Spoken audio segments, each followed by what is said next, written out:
الحمد لله رب العالمين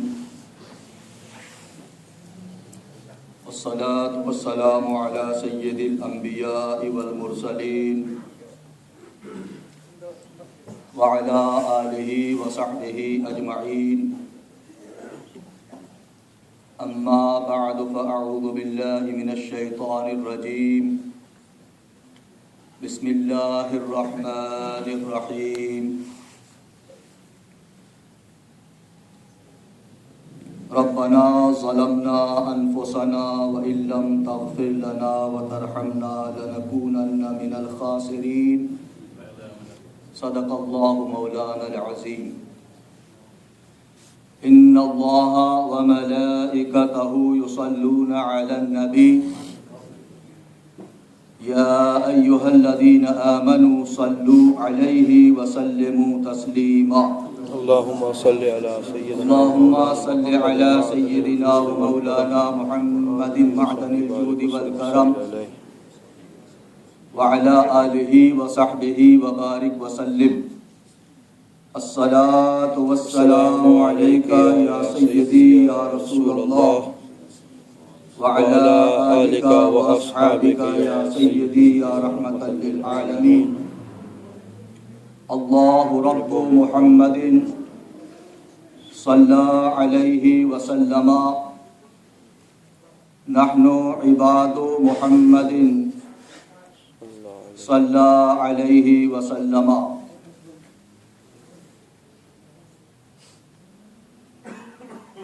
ہم تو مائل بکرم ہیں،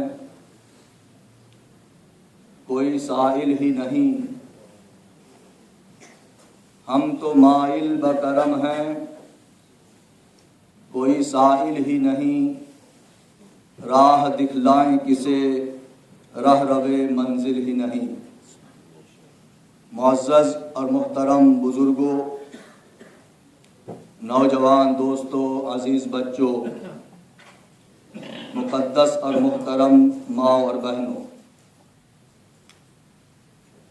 الحمدللہ تبارک و تعالی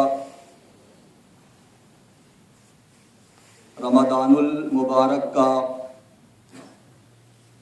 انتہائی بابرکت مہینہ، عظیم مہینہ، اپنی تمام تر برکات اور خیرات سے پوری ملت اسلامیہ کو اس وقت مستفید اور مالا مال کر رہا ہے، اور دیکھتے ہی دیکھتے ہم اور آپ اس ماہ مبارک کے عشرہ ثانیہ میں، جسے حدیث پاک کی روشنی میں عشرہ مغفرت قرار دیا گیا،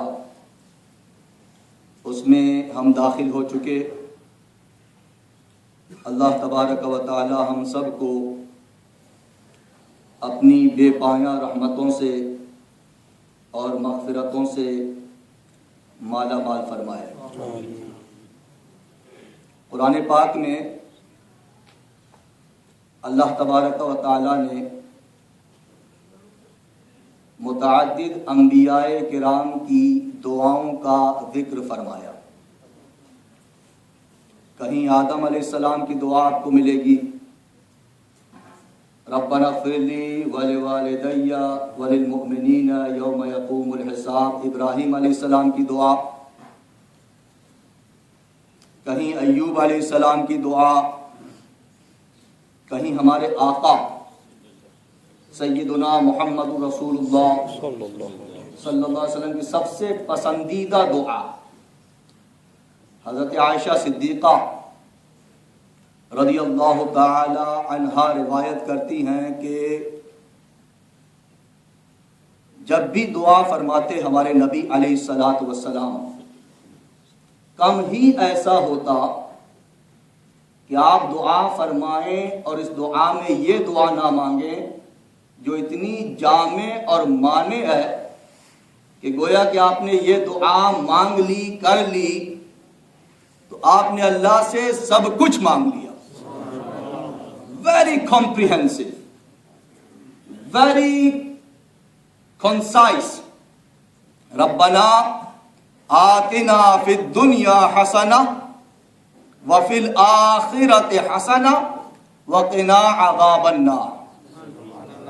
ہمارے آقا علیہ الصلوۃ والسلام کی بہت ہی مقبول دعا، مرغوب دعا، محبوب دعا، بہت پسند کرتے تھے آقا علیہ الصلوۃ والسلام کو اس دعا کو، کہ اس میں آپ نے جو کچھ مانگنا ہے ان مختصر جملوں میں آتنا فی الدنیا حسنہ، او اللہ give us the best of this دنیا،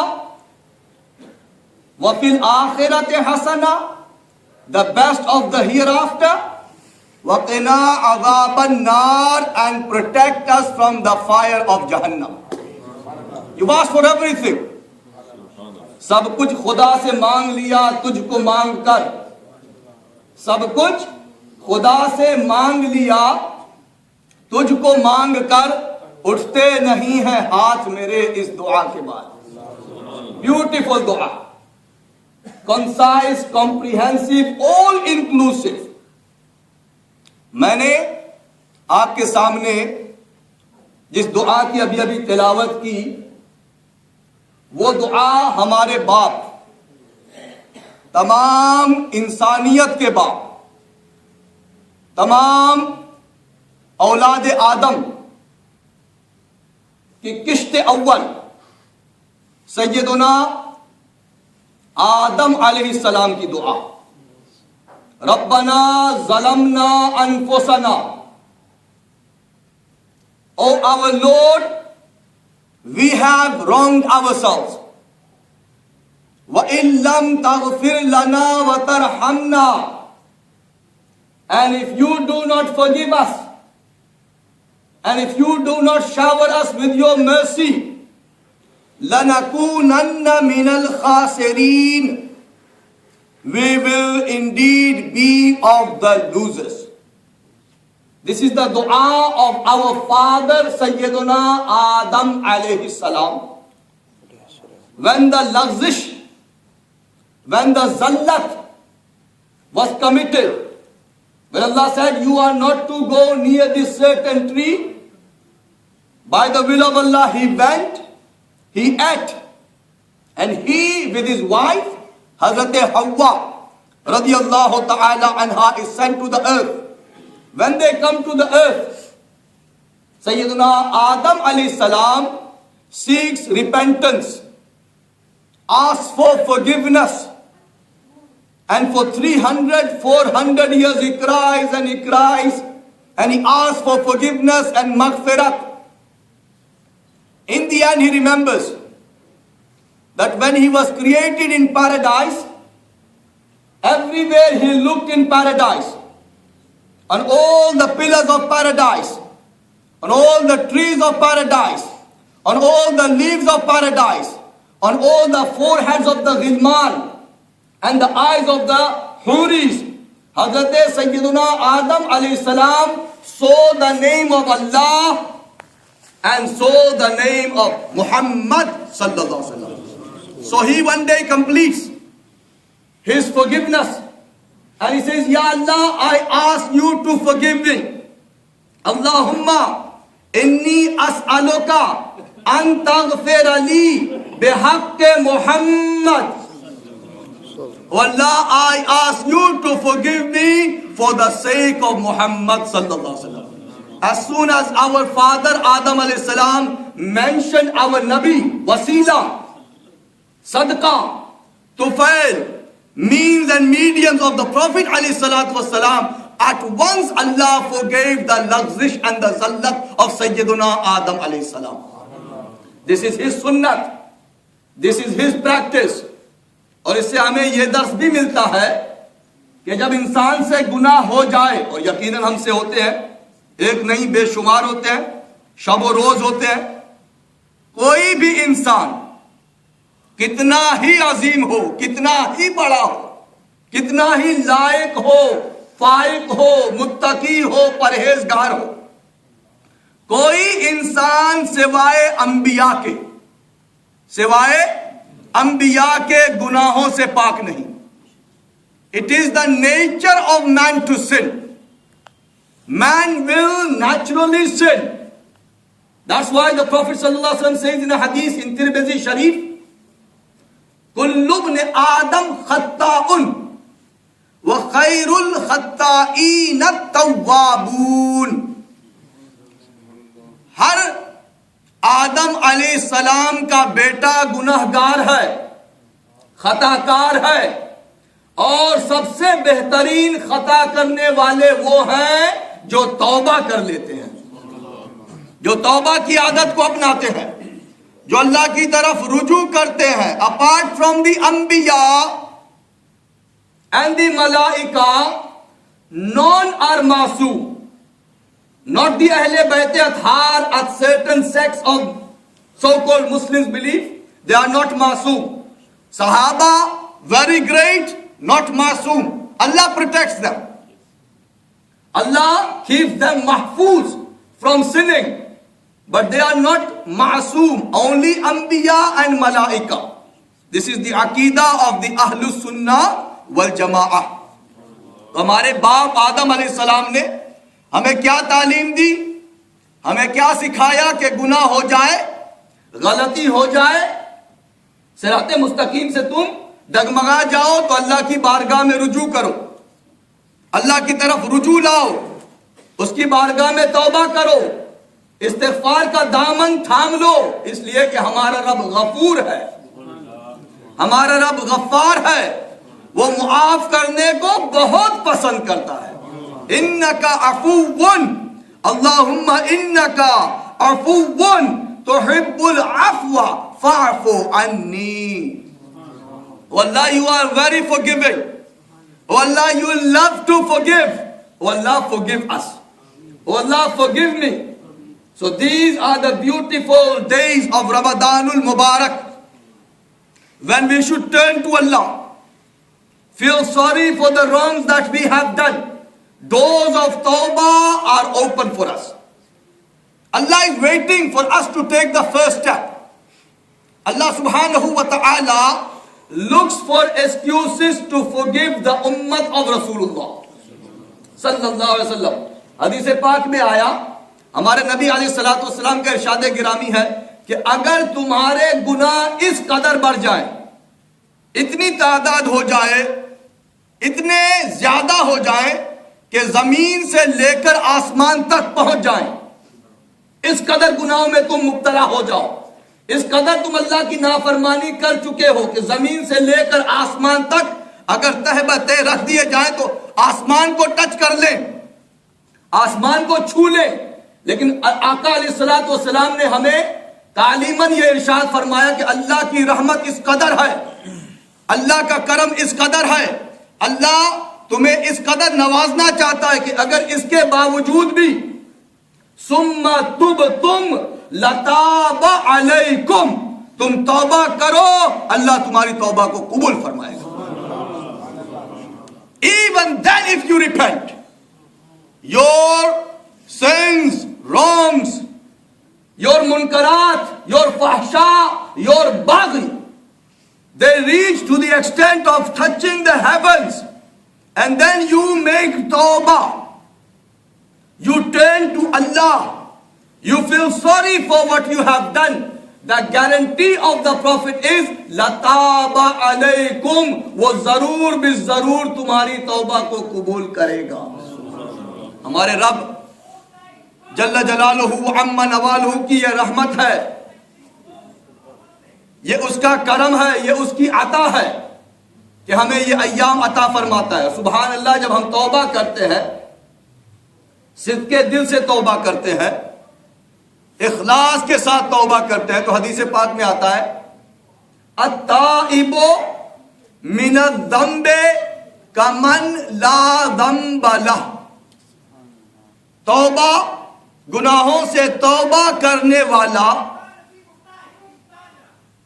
گناہوں سے توبہ کرنے والا ایسے ہی گناہوں سے پاک و صاف ہو جاتا ہے کہ گویا کہ کبھی اس نے گناہ کیا ہی نہیں تھا. Look at the extent of the mercy of Allah. Kaman la dhanba lahu, Allah wipes clean the slates of your amal. You all know we have angels here recording all our deeds, every good and bad. Kiraman katibin. But when you make tawbah from the depths of your heart, Allah forgives.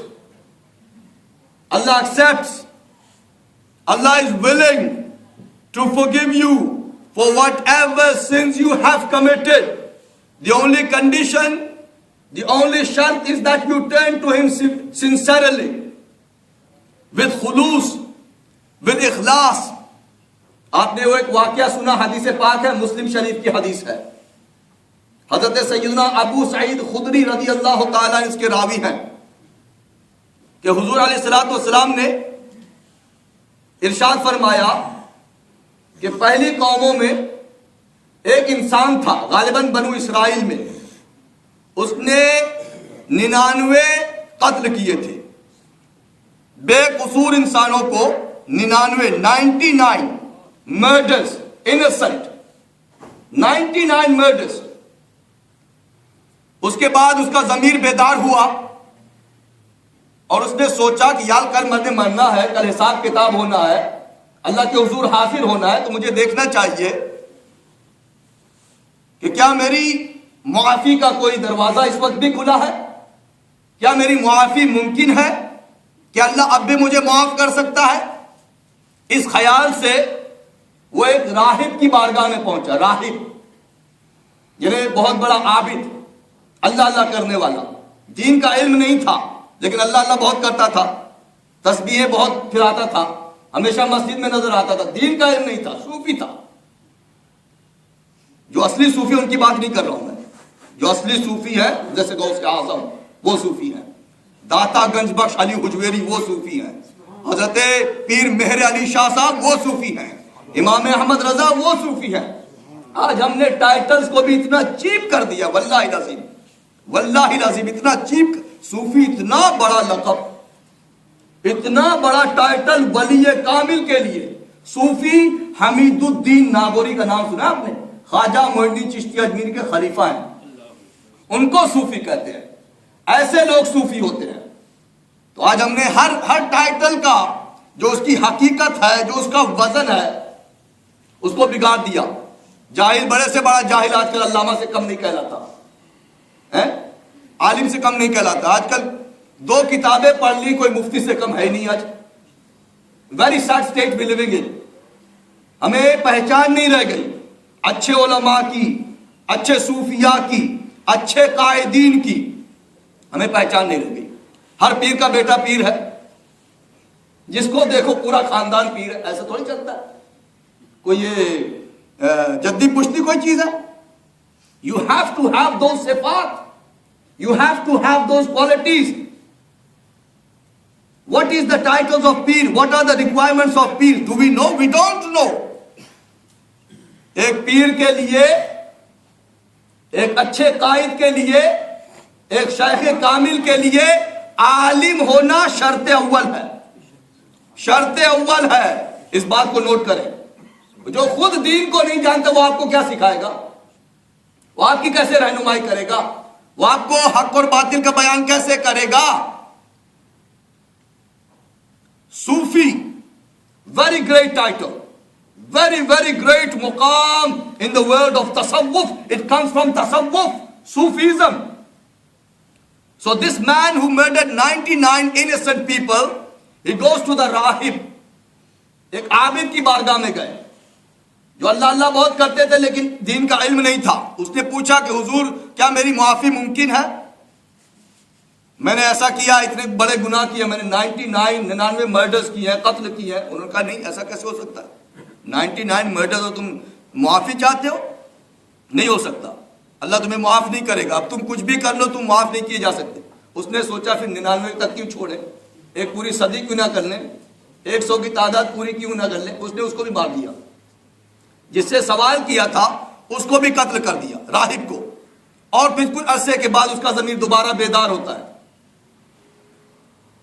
ضمیر اللہ نے رکھا ہے نا ہمارے دل میں، ہمارے جسم میں. یہ حق اور باطل خود اس کو عرفان ہے. جب آپ غلط کریں گے یہ بتائے گا کہ آپ غلط کر رہے ہیں. آپ کا ضمیر کہے گا کہ اس لیے آپ چھپیں گے, آپ اس کو ظاہر نہیں کرنا چاہیں گے, ضمیر آپ کو بتائے گا. یہ بہت بڑا مفتی اللہ نے ہمارے اندر رکھ دیا ہے. Then he wakes up, his ضمیر conscience realizes 100 murders. Maybe I should seek, maybe there is still room for my forgiveness. He goes to an alim. This is Hadith Pak, Muslim Sharif. Pick up the Muslim. Rasulullah sallallahu alaihi wasallam, he goes to ila rajulin alimin. پہلے حدیث میں کیا ہے الفاظ؟ الا راہبن, راہب کے پاس گیا. پھر فرمایا الا رجلن عالمن, عالم کے پاس گیا. حضور میں نے 100 مرڈر کیے, کیا میری معافی ممکن ہے؟ کیا میں توبہ کروں تو اللہ مجھے معاف کر دے گا؟ فرمایا بالکل, صدق کے دل سے توبہ کرو, صدق کے دل سے توبہ کرو, رجوع کرو, استغفار کرو اللہ کی بارگاہ میں, اللہ تمہیں معاف کر دے گا.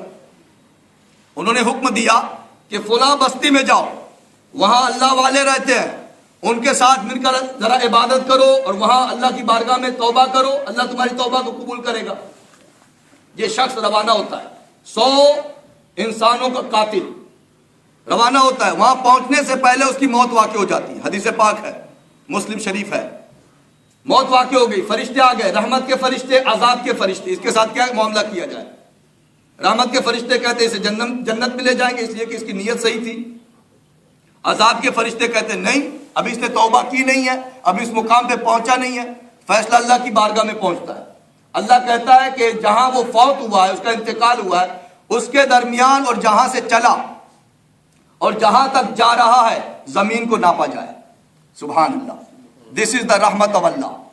Allah wants to forgive this man. Allah says measure the land. If he's closer from A to B, then he will go to hell. If he's closer from B to C, where he's going to, he will go to Jannat. And then Hadith Pak says, Allah commanded the zameen from A to B to expand.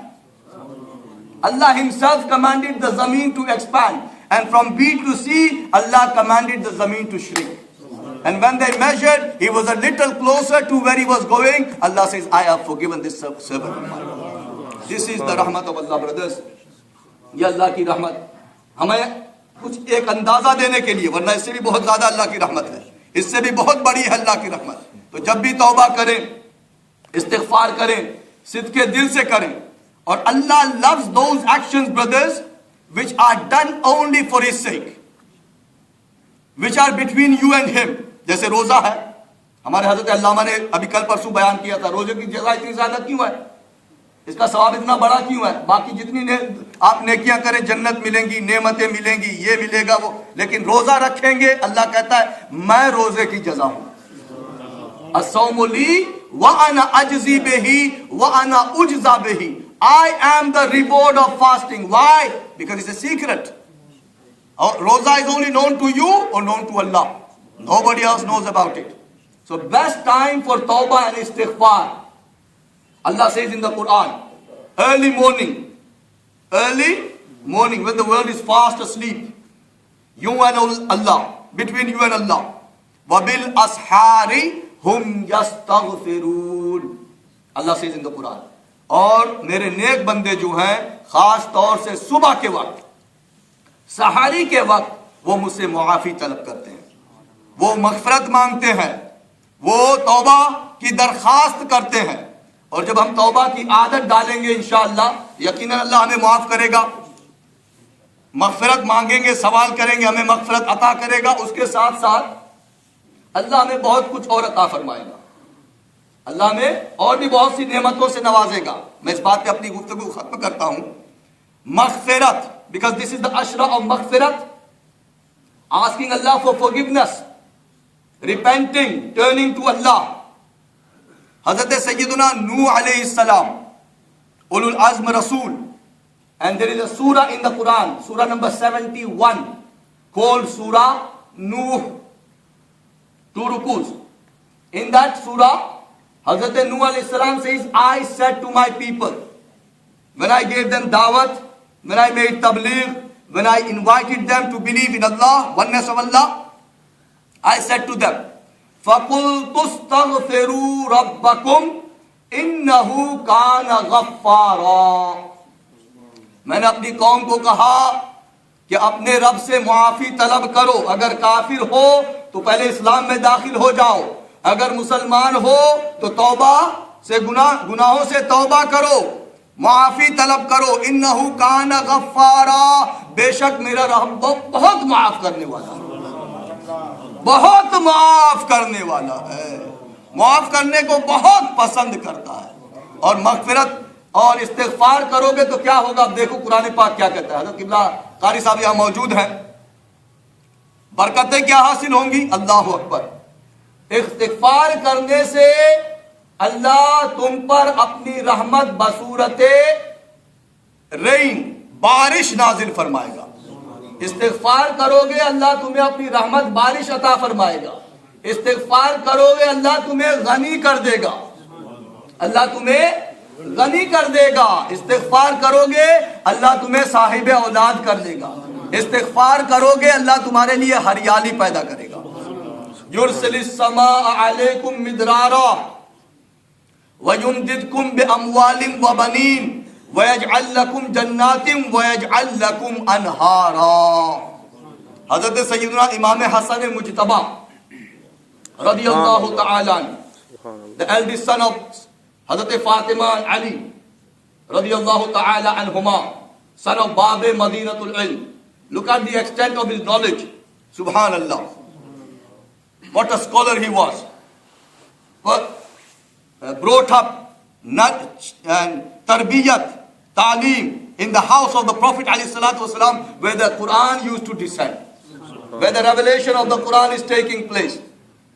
آپ کی محفل لگی ہوئی ہے, ایک آدمی آیا اور اس نے عرض کی حضور میں فلاں زمین سے تعلق رکھتا ہوں, فلاں ملک کا میں باشی ہوں, ہمارے ملک میں ہمارے علاقے میں بارش نہیں ہوتی, بارش نہیں ہوتی کئی سالوں سے, کئی مہینوں سے, جو بھی انہوں نے کہا ہوگا. قحط سالی ہے, سوکھا ہے, حضور کوئی عمل بتائیں, کوئی وظیفہ بتائیں کہ اللہ بارش نازل فرمائے, اللہ یہ رحمت ہمیں عطا فرمائے. آپ نے فرمایا استغفار کرو. کیا کہا؟ مانگ رہا ہے بارش, تلاش ہے بارش کی, پانی کی. حسن مجتبی کہتے ہیں استغفار کرو. محفل لگی ہوئی ہے. ایک اور آدمی آیا, حضور میں غریب ہوں, نادار ہوں, میں چاہتا ہوں اللہ مجھے دولت عطا فرمائے, اللہ مجھے مالا مال کر دے. آپ نے فرمایا استغفار کیا کرو. کیا کہا؟ استغفار کیا کرو. وہ چلا گیا. تیسرا آدمی آیا, حضور میں بے اولاد ہوں, کئی سالوں سے شادی ہوئی ہے, اللہ نے یہ نعمت عطا نہیں فرمائی, حضور مجھے کوئی وظیفہ بتائیں, کوئی عمل بتائیں, میں کیا کروں تاکہ اللہ مجھے صاحب اولاد فرما دے. فرمایا استغفار کیا کرو. کیا کہا؟ بولے میرے ساتھ, کیا کہا؟ استغفار. کوئی معمولی آدمی نہیں ہے, یہ حسن مجتبی ہے, حسن مجتبی. سبحان اللہ. ابنی ھذا سید, جس کو سرکار سید کہیں, اس کی سیادت کا کیا حال ہوگا؟ میرا یہ بیٹا سید ہے, سید حسن. تیسرا آدمی آیا, اس نے کہا بے اولاد ہوں, فرمایا استغفار کرو. چوتھا آدمی آیا, حضور ہمارے علاقے میں کوئی زمین پیداوار نہیں ہے, ہریالی نہیں ہوتی, کچھ اگتا نہیں ہے, حضور کوئی عمل بتائیں, کوئی وظیفہ بتائیں. فرمایا استغفار کیا کرو. استغفار. For every difficult problem people are coming with one solution, one cure, one medication, one amal, same. One murid says, Huzur, what is this? I don't understand. بیماریاں مختلف ہیں, آپ علاج ایک ہی بتا رہے ہیں. ظاہر ہے مختلف بیماریوں کی علاج بھی الگ ہوگا, دوائی بھی الگ ہوگی, وظیفہ بھی الگ ہوگا. جو آ رہا ہے آپ کریں, استغفار کرو, استغفار کرو. فرمایا جو کچھ میں کہہ رہا ہوں وہ قرآن کی روشنی میں کہہ رہا ہوں, قرآن کے حوالے سے کہہ رہا ہوں. اور پھر آپ نے یہی آیت بات پڑھی, فَقُلْتُ اسْتَغْفِرُوا رَبَّكُمْ إِنَّهُ كَانَ غَفَّارًا يُرْسِلِ السَّمَاءَ عَلَيْكُمْ مِدْرَارًا. استغفار کرو گے اللہ بارش نازل فرمائے گا. وَيُمْدِدْكُمْ بِأَمْوَالٍ, اللہ تمہاری مال سے مدد فرمائے گا. وَبَنِينَ, اللہ تمہیں بیٹے عطا فرمائے گا. وَيَجْعَلْ لَكُمْ جَنَّاتٍ, اور اللہ تمہارے لیے باغ پیدا فرما دے گا. تمام کا جواب قرآن پاک میں موجود ہے. تو ان دنوں میں ہمیں زیادہ سے زیادہ توبہ اور استغفار, استغفر اللہ, استغفر اللہ, استغفر اللہ, یہ الفاظ ہماری زبان پر ہمیشہ جاری رہنے چاہیے, چاہے آپ وضو میں ہوں یا نہ ہوں. اس کے لیے وضو ہونا ضروری نہیں. قرآن پاک بھی پڑھنے کے لیے وضو میں ہونا ضروری, زبانی پڑھنے کے لیے. To touch the Quran you need وضو. وی آر الحمدللہ سنیز, وی آر ناٹ اہل حدیث, وی آر ناٹ غیر مقلد جو کہتے ہیں بغیر وضو کے بھی قرآن کو ٹچ کیا جا سکتا ہے, بغیر وضو کے بھی قرآن کو چھوا جا سکتا ہے. اللہ says in the Quran, لا يمسه الا المطهرون. Touch the Quran only in the state of purity, in the state of wuzu. You cannot touch the Quran without wuzu, but you can read the Quran. That is the mas'ala. لیکن تقوی کیا ہے کہ قرآن بھی بغیر وضو کے, یہ تقوی ہے. تقوی اور چیز ہے, مسئلہ اور ہے. مسئلہ میں نے آپ کو بتا کر دیا. تو مسئلہ یہ ہے کہ استغفار بھی کثرت سے کرتے رہیں, اٹھتے بیٹھتے, خاص طور سے ان ایام میں. یہ جو 10 دن ہے نا, خاص طور سے عشرہ ثانیہ کے جن سرکار نے عشرہ مغفرت قرار دیا, ان میں زیادہ سے زیادہ اللہ تبارک و تعالیٰ کی بارگاہ میں عرض کریں, اللہ مجھے اور آپ کو اپنی مغفرت سے مالا مال فرمائے. وآخر دعوانا ان الحمد للہ رب العالمین.